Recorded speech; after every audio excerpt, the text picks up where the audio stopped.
Hello દોસ્તો, નમસ્તે. કેમ છો? તો આજે હું ખાટા મીઠા અથાણાની રેસીપી લઈને આવી છું. અહીંયા આગળ મેં કેસર કેરી લીધી છે. કેસર કેરી મેં અહીંયા આગળ 4 કિલો જેટલી લીધી છે. તમે જોઈ શકો છો. તેને એક મોટા વાસણમાં લઈ પાણીથી સારી રીતે તેને સાફ કરી લઈશું. તો એક પછી એક મેં બધી કેરીઓ અંદર મૂકી દીધી છે અને આ કેરીનું અથાણું 1 વર્ષ સુધી બગડશે નહીં અને ખૂબ જ સારી રીતે તેને ચીવટતાથી બનાવવાનું છે. તો તમે જોઈ શકો છો, આ પહેલી વાર વોશ કર્યા પછી પાણીનો બિલકુલ ભાગ એમાં રહેવો ના જોઈએ. તમે જોઈ શકો છો, તેને એક મોટા ચારણો લીધો છે, તેની અંદર મેં બધી કેરીઓ ગોઠવી છે. તમે જોઈ શકો છો, જેથી કરીને તેનું પાણી હોય, જે કંઈ થોડું ઘણું હોય તે નીકળી જાય. અને એક સાફ કોટનનું કપડું લીધું છે, તેનાથી સારી રીતે લૂછી લઈશું. એક પ્લેટમાં એક પછી એક લૂછીને મૂકીશું. તો તમે જોઈ શકો છો, પ્લેટમાં હું આ એક પછી એક બધી કેરીઓ સાફ કરીને મૂકી રહી છું. તો આ ખાટું મીઠું અથાણું બહુ ટેસ્ટી બને છે દોસ્તો. તો એકવાર જરૂરથી ટ્રાય કરજો. તમે બધી જ કેરીઓ કોટનના કપડાથી લૂછી લીધી છે અને એ કેરીઓના મેં અહીંયા આગળ ટુકડા કરી લીધા છે. તમે જોઈ શકો છો. તમે બજારમાંથી પણ ટુકડા કરેલી રાજાપુરી કેરી લઈ શકો છો. તેનું પણ અથાણું ખાટું મીઠું બહુ ટેસ્ટી બને છે. તો તમે જોઈ શકો છો, એક મોટા બાઉલમાં મેં કેરીઓ લીધી છે. 1 કિલો જેટલી કેરીઓ લીધી છે મેં. તો અહીંયા આગળ 2 ચમચી જેટલું મેં દળેલું મીઠું લીધું છે, ટાટા નમક. તમારી પાસે આખું મીઠું હોય તો જરૂરથી નાખજો. મારી પાસે નથી એટલે મેં દળેલું મીઠું લીધું છે. તો 1 ચમચી જેટલી મેં અહીં આગળ હળદર લીધી છે અને આ રીતે ઉછાળીને તેને મિક્સ કરવાનું છે, અથવા ચમચીની મદદથી કે ચમચાની મદદથી મિક્સ કરવાનું છે. બિલકુલ હાથ લગાડવાનો નથી.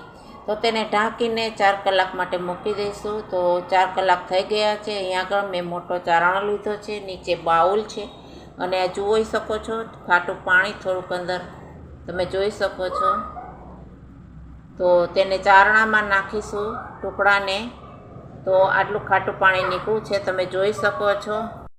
તો તમે જોઈ શકો છો, ખાટું પાણી એટલું નીકળ્યું છે. હવે એ ટુકડાને થોડીક વાર 5-7 મિનિટ રાખીશું અને પછી એક કોટનના કપડામાં આ રીતે તેને પાથરી દઈશું. તો તમે જોઈ શકો છો, આ રીતે સીધા મૂકવાના છે.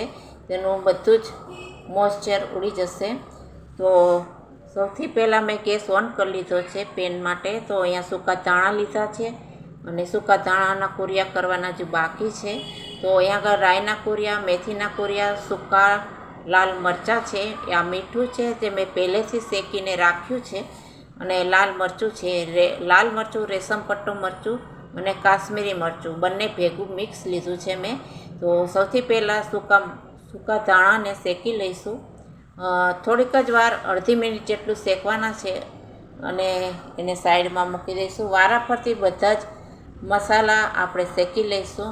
તો મેં મેથી લીધી છે, તો મેથી પણ અડધી મિનિટ માટે તે થોડી અંદરથી જે નમી હોય તે નીકળી જાય એટલા માટે થોડીક જ વાર શેકવાનું છે. તો તમે જોઈ શકો છો, વરિયાળી તો મેં અહીંયા લખનવી વરિયાળી લીધી છે. તેને પણ મિક્સી જારમાં થોડાક પીસી લઈશું વરિયાળીને.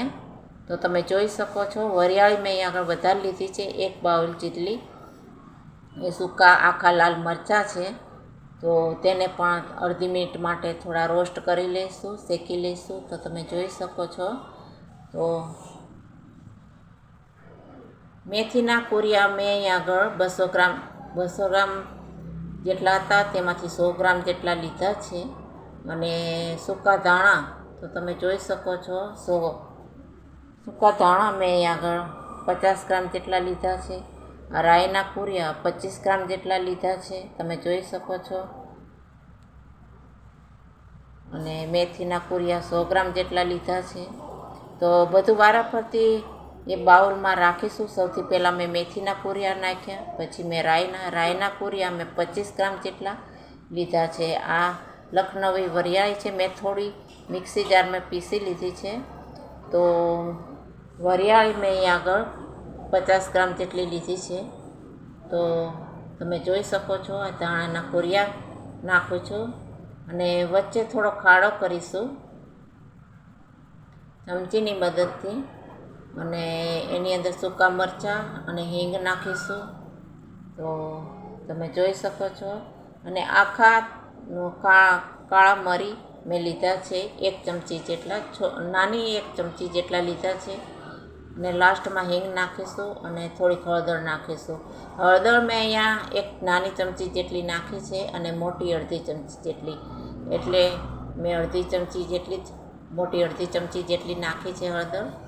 અને સ્વાદ અનુસાર મેં અહીંયા નમક નાખ્યું છે, મીઠું નાખ્યું છે. મીઠું શેકીને જ લેવાનું છે, તેમાં નમી હોય છે એટલે શેકીને જ લેવાનું છે, જેથી કરીને આખા વરસ માટે આ અથાણું બગડશે નહીં. અહીં આગળ મેં હિંગ નાખી છે, હિંગ થોડીક વધારે લેવાની છે, સ્ટ્રોંગ હિંગ છે, મેં 1 ચમચી જેટલી લીધી છે. અહીંયા ઉકાળતું સિંગ તેલ મેં નાખ્યું છે. સિંગ તેલ મેં અહીં આગળ 100 ગ્રામ જેટલું લીધું છે. તે મેં ગરમ ધુમાડા નીકળે ત્યાં સુધી ગરમ કરવાનું છે અને એ ઉકળતું તેલ આની અંદર નાખવાનું છે. મરચું હમણાં નાખવાનું નથી, આ મસાલો ઠંડો થઈ જાય પછી એની અંદર મરચું નાખવાનું છે, નહીંતર મરચાંનો કલર ઉડી જશે. તો લાસ્ટમાં મરચું નાખવાનું છે. તો તમે જોઈ શકો છો મસાલાની સુગંધ બહુ સરસ આવે છે અને આ તમે જોઈ શકો છો અંદર મેં મરચું ઠંડુ થઈ ગયું છે એટલે મેં અંદર મરચું નાખ્યું છે અને સારી રીતે મસાલાને મિક્સ કરી દઈશું. તો તમે જોઈ શકો છો કેટલો ટેસ્ટી, દેખાવમાં કેટલો સુંદર એવો મસાલો બનીને રેડી થઈ ગયો છે અને સુગંધ પણ ખૂબ જ સરસ આવે છે. તો એકવાર જરૂરથી ટ્રાય કરજો દોસ્તો. અને લાસ્ટમાં મેં અહીં આગળ 400 ગ્રામ જેટલો કોલ્હાપુરી ગોળ નાખ્યો છે. તો તમે દેશી ગોળ પણ યુઝ કરી શકો છો, વાપરી શકો છો. તો સારી રીતે બધા મસાલા ગોળની અંદર મિક્સ કરી દઈશું. તો તમે જોઈ શકો છો આ રીતે બધા મસાલા સારી રીતે મિક્સ કરીને તેને અડધો કલાક માટે કે કલાક માટે છોડી દઈશ. તો તમે જોઈ શકો છો મારા વિડીયો તમે કંઈથી જુઓ છો દોસ્તો, કમેન્ટ બોક્સને જરૂરથી બતાવજો. તો મેં ઢાંકીને મૂકી રાખ્યું છે, 15 મિનિટ થઈ ગઈ છે. મસાલો તમે જોઈ શકો છો હજુ ગોળ બરોબર અંદર ઓગળી નથી ગયો. તો કેરીના ટુકડા જો અમે સુકવ્યા હતા તે સુકાઈ ગયા છે. હવે એની અંદર કેરીના ટુકડા નાખી દઈશું. તમે જોઈ શકો છો બિલકુલ નમી છે નહીં, અંદર બિલકુલ કોરા થઈ ગયા છે. તમે જોઈ શકો છો સારી રીતે. તો ખૂબ જ સરસ સુગંધ આવે છે દોસ્તો. હું કાયમ ઘરે મસાલા બનાવીને અથાણાં બનાવું છું, બહુ ટેસ્ટી બને છે દોસ્તો. હવે કાચની જાર પહેલેથી ધોઈ અને એને તડકામાં સૂકવવાની છે અને એ જારમાં આ મસાલો આપણે ભરી દઈશું. તો તમે જોઈ શકો છો તેનો કલર કેટલો સરસ આવ્યો છે અને સુગંધ પણ ખૂબ જ સરસ આવે છે દોસ્તો. તો એકવાર જરૂરથી ટ્રાય કરજો. અને ઉપરથી પ્રેસ કરીને મસાલો બરોબર પ્રેસ કરવાનો છે, દબી દેવાનો છે અને ઉપરથી તેલ નાખવાનું છે. તમે જોઈ શકો છો અથાણું ઉપર એક બી ટુકડા દેખાવા ન જોઈએ એ રીતે ડૂબાડૂબ તેલ નાખવાનું છે. આ અથાણું આખા વર્ષ માટે બગડશે નહીં અને સારું જ રહેશે. Thank you for watching.